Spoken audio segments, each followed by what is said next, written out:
I've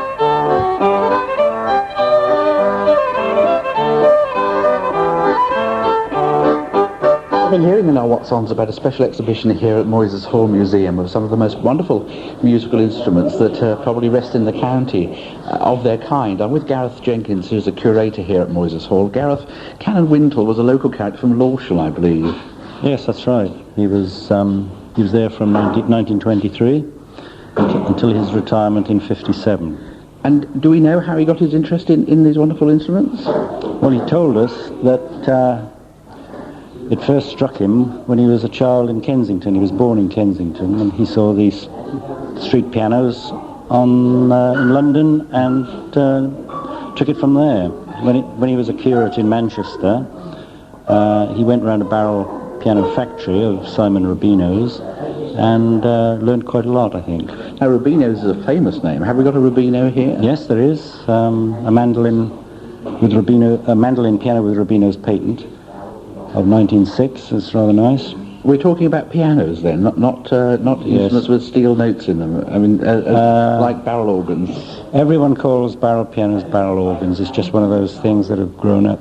But they're not organs. There are such things as barrel organs with pipes and operated by wind. But these are all barrel pianos. And the barrel part is the interesting piece over here. If we wander over here and have a look at one of the ones of the barrels which is studded with keys and the like, or little studs. Yes. Now, the art of pinning the barrel is not so precise as setting them out beforehand. Most of the Canon's workmen, he had a little factory at Lawshall, which he ran for many years in the 20s, 30s. Did he really? And gave employment to the locals. And any workman could put the pins into the barrel, but it was laying them out with these little prick marks in advance that took the skill, the musical skill. What are the barrels made of? Are they solid wood trunks? They're poplar wood, hollow. Yes. Poplar is a spongy sort of wood, so you can take the pins in and out. And he used to send these barrel pianos round the local pubs at a fee. He took 75% of the take, and he would, at the end of the week, he would deliver another, change the pins, and they have a different... like a primitive jukebox. And in fact, we've got a selection of music here. Some of the things... She was one of the early birds. Excuse me a second. Go on. Oh, go ahead, yes, do. Here we've got some that... We've got Pasquale and Co. Yes, without becoming too involved in this, the two main pianos went through Wintle's hands, and they were those made by two London makers with Italian names, Pasquale and Chiappa. And they were different style of piano. What's the one we're hearing in the background now? Well, that's a bit of a conglomerate. That's Canon Wintle's favourite, which he used in his broadcast in 1954. But it's made up from three pianos, so we really can't put a style on that one. So that's a Wintle crossbred, really. That's right, yeah. We've got a picture here, too, of Oxford Circus London with one of the barrel organs in from days gone by. Yes, that's London in 1880. A lot of these pianos were automatics in that you wound up the handle, put your coin in, and they played. But when Wintle got them, he wanted them to go on a cart, and he converted them to manual, so you could wind the handle yourself. And it's a clockwork mechanism we're talking about. Yes, on a cart, these are too heavy, you see, so he took them out. And that's a clockwork motor from a Chiappa, an automatic piano as well. That's right. How many tunes could you get on one barrel? 10 usually. We've got a Gavioli over there, which is 9. It's in the far corner. That's the oldest barrel piano we have here. That's late Victorian. But the rest of them are originally round about the turn of the century. Are there many collections of this size in the country of barrel pianos? Well, they're not all ours. We've only got 2. The rest have been loaned by local collectors for this exhibition. And And here we have one on one of their little hand carts. Yes. With a tune selector on the side, and this is the East Anglian Automatic Piano Company Limited, Lorshall, Bury St Edmunds. That was Canon Wintle's home. Yes, Canon Wintle had he liked to follow the Italian means of pinning the barrel. They put tunes according to a certain sequence. He always started with 2 waltzes, for instance, and then he went through this sequence, and they usually ended up with some kind of light overture with marches and foxtrots and 6/8 on the way. Are they a 19th century invention then, or were they around before? No, they were invented in Bristol, strangely. Everyone associates them with Italians, but they were invented by a Bristol man around the beginning of the 19th century. Have you had a lot of interest in this exhibition? Tremendous lot, yes. There's people coming from all over the country. Let's have a look now at Canon Wintle's photograph here. He looks a very amiable sort of cleric, doesn't he? Yes, indeed. Yes, it's rather strange. There were 3 canons in Bury who used to take out the barrel organs. Who were they? There was Canon Adams, he was the Vicar of St John's, and then there was Canon Lambert, who was at the cathedral here, and he was a great friend of Canon Wintle, and they used to both take a barrel organ down to the sea, Clacton or round there in the summer, and collect for charity. And here we have this one is for sale here. A coin-operated barrel organ bought 28 years ago for £6.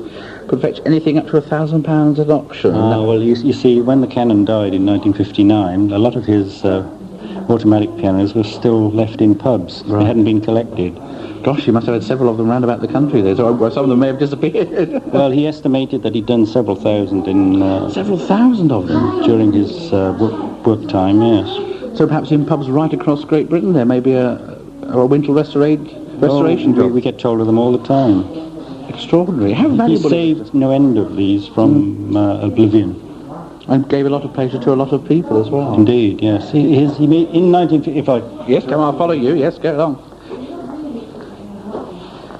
Here's another big display. In 1954, he became more or less a household name because of his talks on the radio.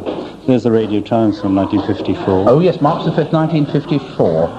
And now whereabouts is he? There's a picture of the Canon and the barrel organ. A talk at 10:15. Canon Wintle will talk about an instrument he has studied for many years. It is seen in his rectory at Lorshall, Bury St Edmunds, with one of the many automatic pianos he has built himself and restored. Yes, these talks had a tremendous influence. People somehow they latched onto them, and they were very pleased to hear them. And so he made another one and another one until he'd done 6 in all. 6. And as souvenirs, he got these 78 records produced, which he wasn't allowed to sell them by the BBC, but he could give them out as publicity, that kind of thing. Do we have Canon Wintle's voice on any of those records, I wonder? Not on the 78s, but we've got them on tape. Yes. From the broadcast. How wonderful. And if you look over there, you'll see a lot of miniature barrel pianos. Perhaps we'll go around to this other case on our way. Of course, we often associate monkeys with these instruments. I suppose some of the old street vendors would have had monkeys with them. That's right, yes. But Canon Wintle might have used a cry boy instead. That's an Italian tradition again. Right. Because the Italians started with hurdy-gurdies, and the street piano was a natural for them when it was invented. And they set up their own factories then. You see the small miniature pianos? Do they actually work? Yes. They're just like musical boxes. But they've only got one tune on them. Yes. He made them himself, he and his brother. That's extraordinary, isn't it? Just as souvenirs. Yes. And which is that one of the oldest ones there in the far corner, the Wintle bits and pieces one? Yes, that's the one he used on the first of his broadcasts. Yes. It's a little 40-note. So basically it's a piano mechanism with an engineering attachment which triggers off the keys. Yes, there's pins in the barrel, and there's the spurs on the hammers, and as the pins pass the spurs, they trip the hammers and make the note. Very simple idea, really. It is, but the upkeep isn't anything but simple. Really? Do you have a lot of problems in caring for them? Really? Well, Canon Wintle gave us that 40 years ago, and it's lasted remarkably well. But if we didn't maintain it and grease it and do simple maintenance, it would sound awful. Some of these look as though they would have been at home in a sitting room or... Yes, this one, the earliest, the Gavioli, was made for a sitting room so that people could have a dance. And you see by the list of tunes, they're much the Canon like music hall ditties, whereas this is much more classical in concept. Roger de Coverley is on there, and a Strauss waltz, and various polkas, and he certainly had an eye to do. But it's amazing how they actually worked out the pinning there. That must have been some mathematical genius to work out that, surely. Or a gift of some description. It's just a musical gift. Once you've cracked it, that's it. But I must admit I haven't. Well, I don't think I should want to sit down and try. I'm not very musical at all. Some of them were decorated with pictures and the like, various Yes, that was an old tradition too. Mirrors or pictures. That's the Rubino from Manchester. And these have all been transported here for this exhibition. That's right. And people have been coming, you say, from all over the country. Yes, there's a great interest in mechanical music everywhere. Now, what's this white one over here? This is rather special as well. Well, this is the only automatic piano that we have. The typical one that might go to a restaurant or a pub and be fed with pennies by the clientele. Right, it's gone up a bit since those days, 50 pence a time. Well, we charge solely to protect it, because it would be non-stop playing. And how long does this one last? How old is this one here? I imagine about 1910, by the look of it. Yeah.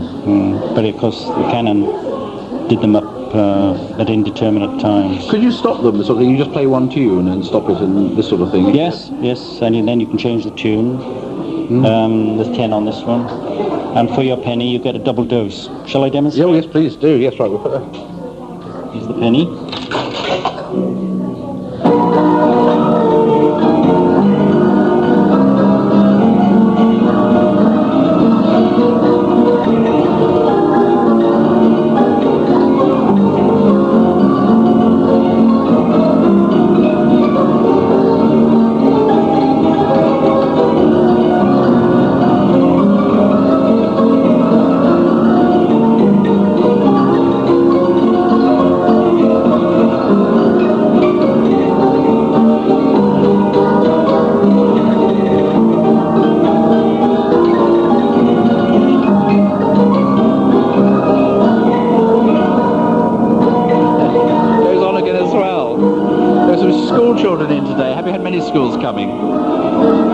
Not yet, because they don't know about it yet. When does the exhibition close? April the 25th.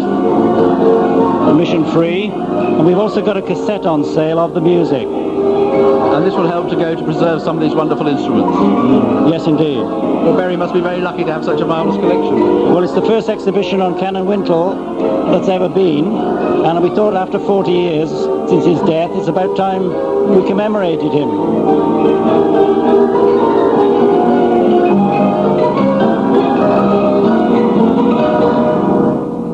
And so we should. And that exhibition continues for a few days yet, or in fact another week or two, at the Moyse Hall Museum.